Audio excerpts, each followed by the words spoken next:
2h23, agora vamos falar do setor de energia. O leilão das distribuidoras será feito mesmo sem a nova legislação estar definida. O governo pretende levar adiante para não perder essa oportunidade. Ele quer se desfazer dessas distribuidoras, algumas em princípio até podem não ter grande interesse. Esse interesse pode ficar até comprometido pela fragilidade da legislação, mas nós vamos falar agora sobre isso com o Nivaldo de Castro, que é coordenador de estudos do setor elétrico da UFRJ, Universidade Federal do Rio de Janeiro. Professor Nivaldo, boa tarde. Boa tarde, Denise. Tudo bem? Tudo certo. Eu queria saber como é que o senhor vê essa situação em relação às distribuidoras. Eu queria que o senhor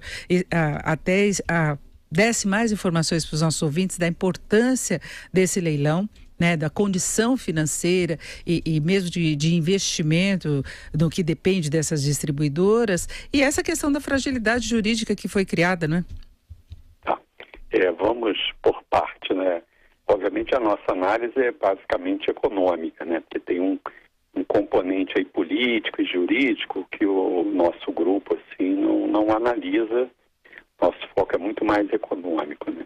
Do ponto de vista econômico, assim, vamos dizer assim, objetivamente,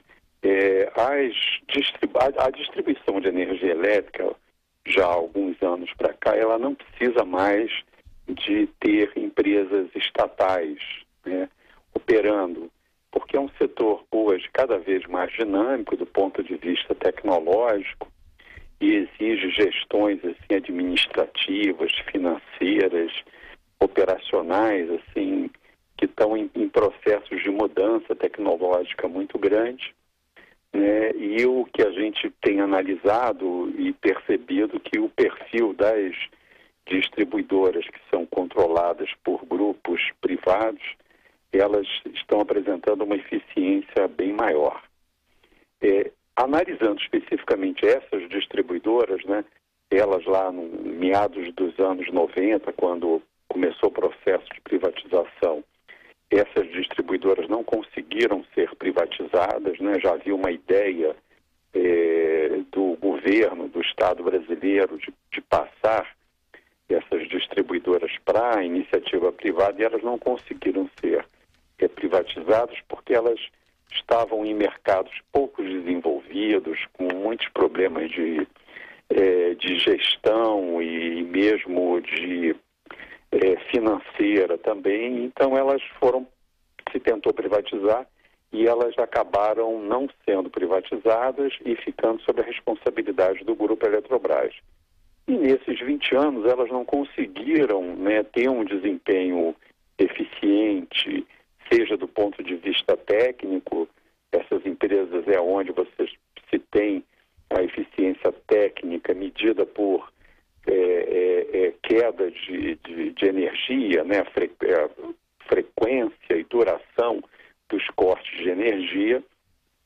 E financeiramente também elas são um problema muito grave, de tal maneira que elas acabaram tendo que receber recursos do Grupo Eletrobras, estimados em mais de 20 bilhões de reais durante esse período todo. Então, do ponto de vista estritamente econômico, né, a privatização dessas empresas, ela é uma medida, na nossa avaliação, que vai trazer melhoria da qualidade do serviço para essas regiões em que as empresas do Grupo Eletrobras atuam na concessão de distribuição de energia elétrica.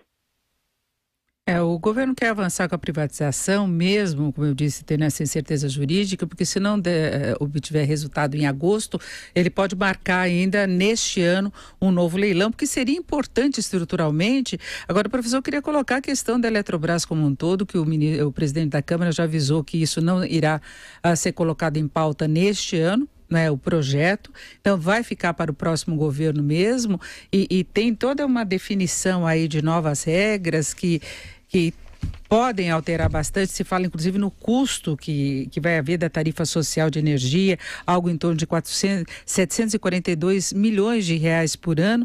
Eu queria saber como é que o senhor está vendo o encaminhamento dessas discussões todas em relação ao setor de energia do país, que tem demonstrado muita fragilidade. O senhor até citou aí casos de apagões que nós temos visto. Há um problema muito sério na energia do país. De um lado, precariedade de serviços em várias regiões, um atendimento meio que precário, né, insatisfatório para boa parte da população, e além disso o custo das tarifas que não para de subir, não é? Então nós temos as tarifas sendo reajustadas na faixa de 2 dígitos, estamos operando na bandeira vermelha, nível 2 por escassez de chuvas, e ainda, mesmo assim, ainda há riscos relacionados ao fornecimento de energia.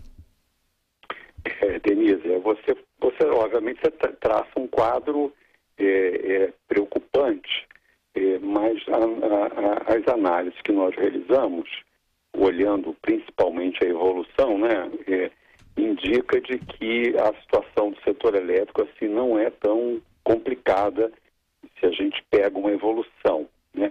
Ela é complicada particularmente nessas distribuidoras de energia controladas pelo Grupo Eletrobras, que são em regiões longínquas,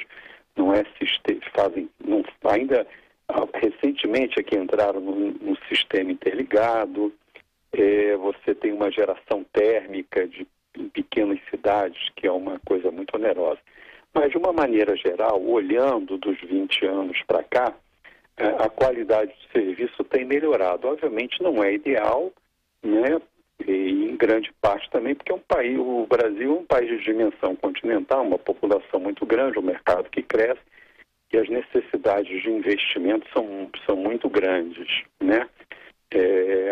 Agora, a questão do leilão em si, a estratégia que o governo está adotando através do projeto de lei que foi aprovado ao nível da Câmara Federal, no sentido de tirar algumas incertezas do ponto de vista de alguns ativos e alguns passivos que não estavam claros de quem era a responsabilidade, né? E permitir que o custo dessas incertezas, principalmente em relação à utilização de termoelétricas e compra de energia nessas distribuidoras, elas vão ser pagas por todos os consumidores brasileiros. E com isso, então, você elimina completamente a incerteza com relação ao leilão dessas distribuidoras. Isso é uma decisão do Congresso, né? A gente até pode questionar isso, mas, na realidade, a única maneira, pelo menos que a análise indica, de você efetivamente tirar essas distribuidoras da responsabilidade da Eletrobras e passar para a iniciativa privada, que tem uma capacidade de gestão e de operação muito mais eficiente, como o histórico recente tem demonstrado. A questão de o custo de energia, que eu acho que é um ponto crítico, e você tem toda a razão de levantar isso, mas na realidade esse aumento de custo, ele reflete custos que as distribuidoras têm que pagar, principalmente o custo da energia elétrica, né? Como nos últimos anos não tem chovido muito, então você, em vez de usar usinas hidrelétricas, você é obrigado a usar usinas termoelétricas, o custo da termoelétrica é muito mais caro, né? Então a energia que a distribuidora compra para repassar para os consumidores é uma energia mais cara e, consequentemente, a distribuidora tem autorização de aumentar a tarifa, né? Uma outra coisa também que pesa é que cerca de 17% da energia elétrica consumida no Brasil é produzida pela usina binacional Itaipu, e é uma compra que é feita em dólar, né? E o dólar tem subido de uma maneira significativa, então isso acaba também repercutindo nas contas, no aumento das tarifas. Aí, se você olhar para frente e falar, poxa, mas se voltar a chover, né, se o dólar baratear, aí as tarifas acabam também diminuindo significativamente. Então, isso é um ajuste que a legislação em vigor, que é muito bem fundamentada, faz com que no cálculo a energia suba ou a energia caia de acordo com a estrutura, de acordo com a estrutura de custo que as distribuidoras têm. Assim, eu acho que um dado importante é o seguinte: mais de 1/3 da tarifa de energia elétrica é de impostos, né? Um terço é de geração de energia elétrica que a distribuidora compra e que ela repassa sem nenhuma margem de lucro. Ainda tem uma parte da transmissão, que também é um custo que ela repassa, né? Então, esses aumentos de 10%, 15%, 20%, eles refletem, então, essa estrutura tarifária, né, de uma composição de custos significativos, aonde o principal deles é os impostos que são cobrados em cima de tudo que é gasto. E, em segundo lugar, da energia elétrica que as distribuidoras compram e, como não tem chovido, usa a termoelétrica, usa-se a bandeira tarifária. Normalmente, no segundo semestre, se usa a bandeira tarifária porque é o período seco, quando chove menos. Nós ouvimos Nivaldo de Castro, que é coordenador de estudos do setor elétrico da UFRJ. Professor Nivaldo, muito obrigada. Uma boa tarde. Uma boa tarde, Denise.